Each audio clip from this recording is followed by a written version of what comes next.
Good morning, good morning. Does that work?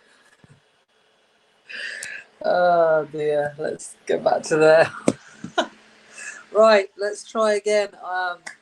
Live stream number 2. This signal, I don't know if this is going to work any better on my phone. So I'm going to ramble for a little minute and let's just see how we get on. So it's Wednesday. I'll start again. It's Wednesday. Happy Wednesday. It's hump day for some people.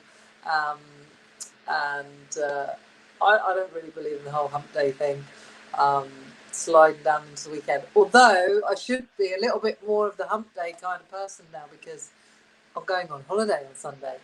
I'm going to Lanzarote on Sunday. I can't freaking wait. Just to get some consistent sun, because whilst we've had a lot of good weather, it never lasts very long, does it? And I'm obviously used to spend a lot of time in Spain. So thank you, Zingy, for letting me know. So yeah, I used to spend a lot of time in Spain, so I'm used to some decent weather, which is clearly not what I have today. And I love the sunshine. I can't help it. It does make me feel better. I try and regulate my mood and my emotions, everything. But I'm not going to lie, the sun does make me feel better. So Zingy is saying the sound's much better. Bada boom, bada bing. Perfecto. Amazing. Good morning, Sophie. Good morning, good morning, good morning. So happy Wednesday to you. This is the Wise Up Wednesday show. And how are you feeling anyway? Let me know how you're feeling. How many are you feeling out of 10 this morning? I woke up, I think I was a 6 out of 10. So that's a bit of a nudge for me because the last few days, sort of like 5 out of 10. But I think I felt a little bit, I felt a bit better when I woke up this morning. Sprung out of bed 5:30. Me and Dory went to the beach, which was lovely because there wasn't all this cloud and rain around then. And that was just what a lovely way to start the day. I broke my routine. I normally get up, journal, read, write, do a workout, do all that shizzle. I got up and got dressed and I literally scooped up Dory and we went to the beach. Great. I'm so glad I did it. So breaking up the old routine doesn't hurt sometimes. I've still come back. I've still written in the journal and read as well. So I've just done it a little bit differently. So let me know how you're feeling. What's the weather like? Is this glitchy or is it good? I just wanted to share a couple of little thoughts with you this morning about bottling things up. Sophie says she feels a bit like a 6.5 out of 10 tired, and the weather's horrible. I know, but already tonight's dinner going the slogan. Flipping heck, that is productive. I haven't even thought about my dinner because I won't be having dinner because I'm going out for lunch. So I'm going to meet a business friend for lunch. So that'll be my one meal today. Yeah, I've got a bikini to get in. 53 and wearing a bikini. Get me. So I've got to get bikini to get in for the holiday.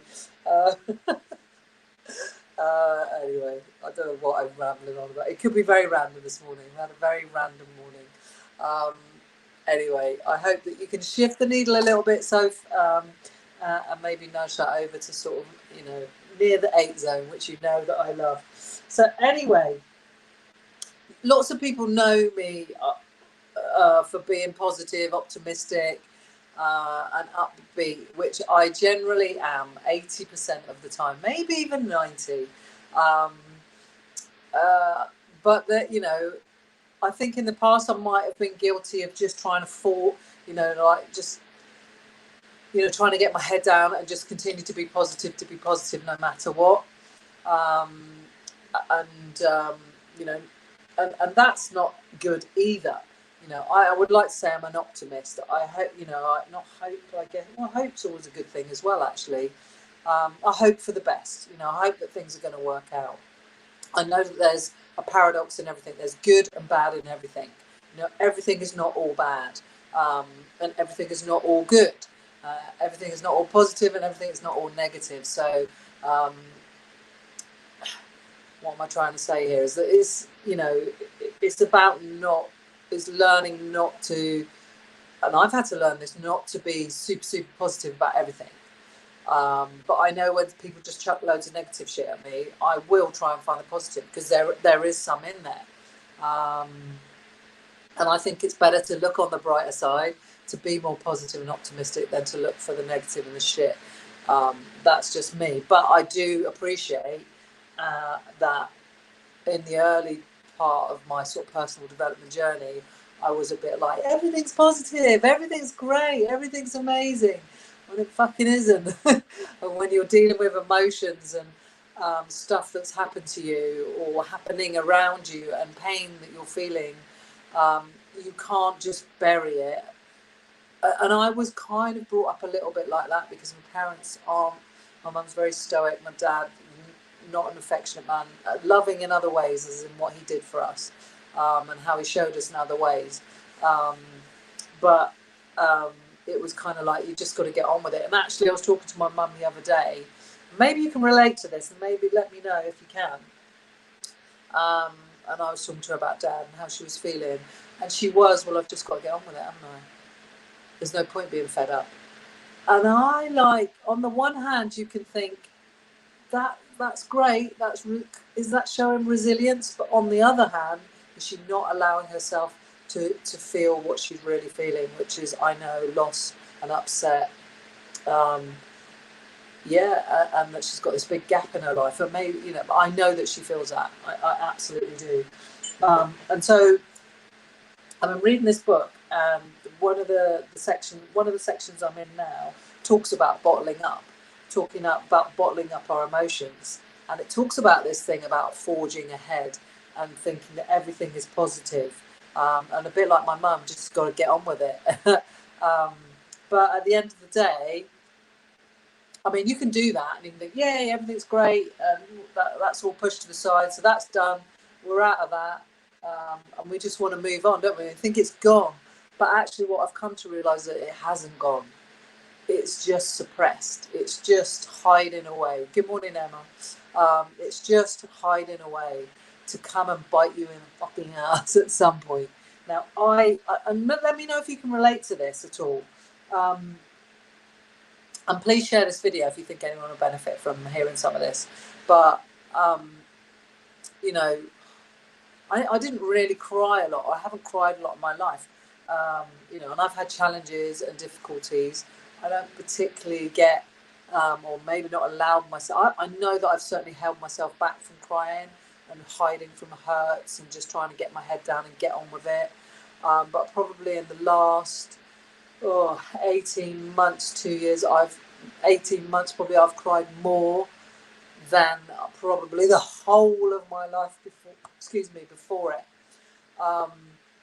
But I've been in a better space to allow myself to cry, and to know that that's okay, and to let go of the emotions.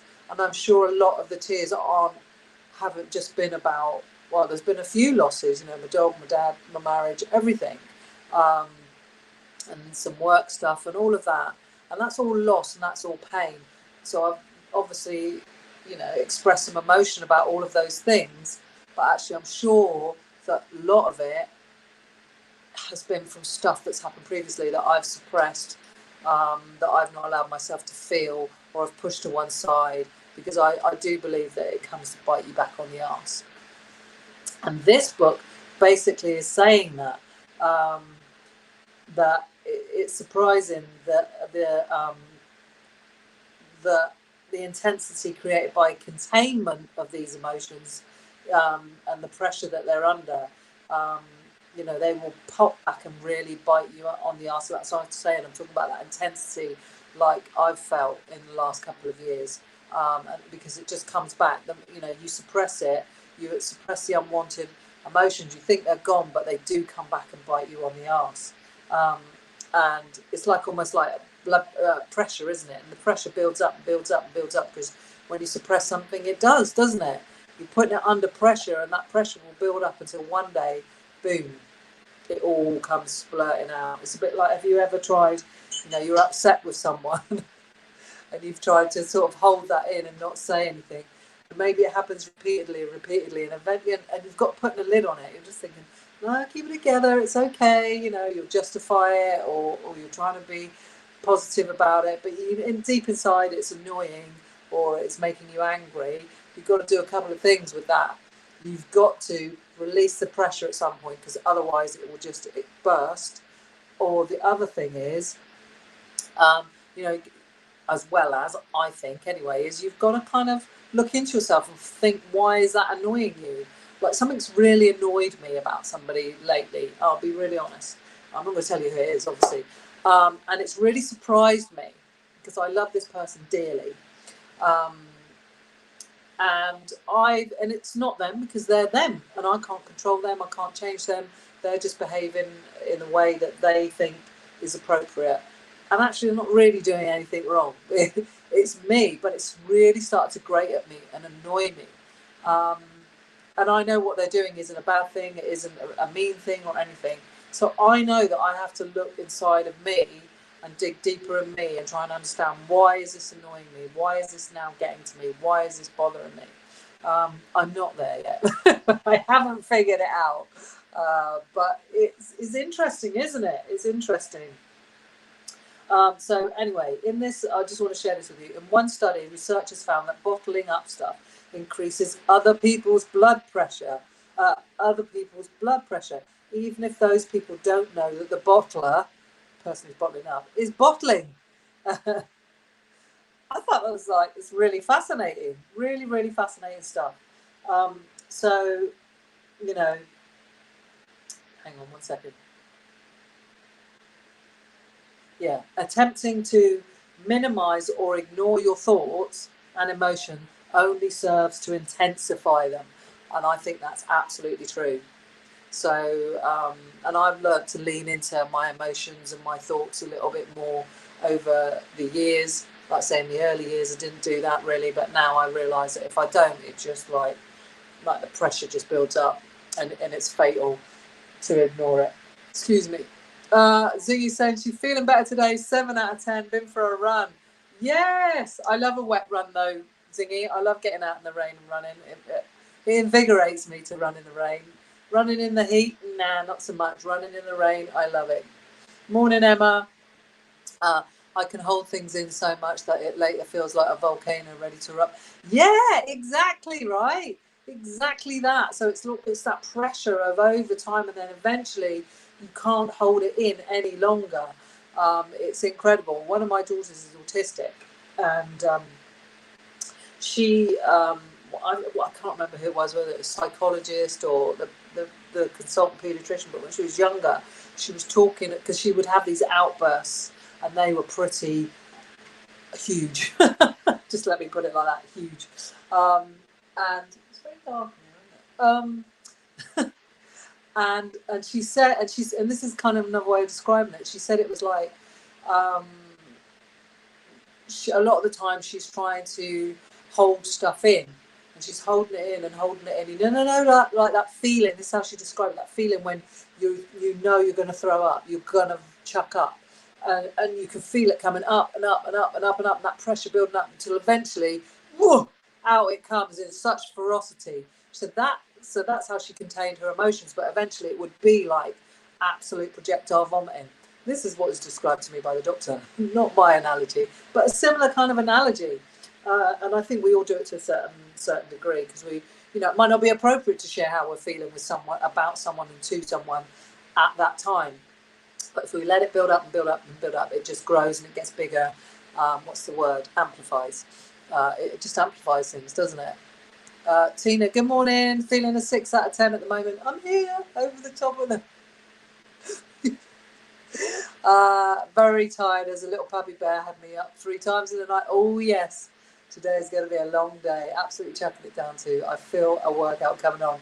Yes, I think you definitely need a workout. And those little puppies, little pesky mites. I mean, Dory's over on her bed. I think she's getting ready for her debut on in the It Starts With You group. So if you're a part of the It Starts With You group, it's my free group. Go and join it. It's a Facebook group. I'm doing a live draw at 9 o'clock for a book that I'm giving away called Atomic Habits. Well, Dory's going to do it, so she's having a little rest before she's got to pick a bit of paper out of a bowl. I thought I'd get Dory to do it. How cute. Good morning, Lucia. How are you doing? I hope you are well. I've been bodyboarding this morning. Bodyboarding already? Frickin' hell, that's awesome. what a great way to start the day. That beats me just going down to the beach and doing a workout and an ab session. So yeah, that is basically Wise Up Wednesday for today. It's all about suppressing our thoughts and our feelings and our emotions, and how that can just really, you know, amplify and make things worse in the long run. And, you know, being positive and just ignoring the negative or ignoring the hurts and the pain and just being positive all the time, you know, is not the best way to go. I've recognised that more than ever in the last couple of years, more than ever. But I think a lot of what I've been feeling, like I was crying this morning. I was crying in the bathroom this morning. I'm just a really good crier now. I can just cry at the drop of a hat. Never used to be able to cry at all, and now I can cry at anything. No, not anything, but yeah, I'm just letting it all out. I'm just letting it all out, and I'm letting you know about it. Tina, I bottle things up a lot as I'm afraid of the consequences of letting go. This is it, isn't it? It's fear.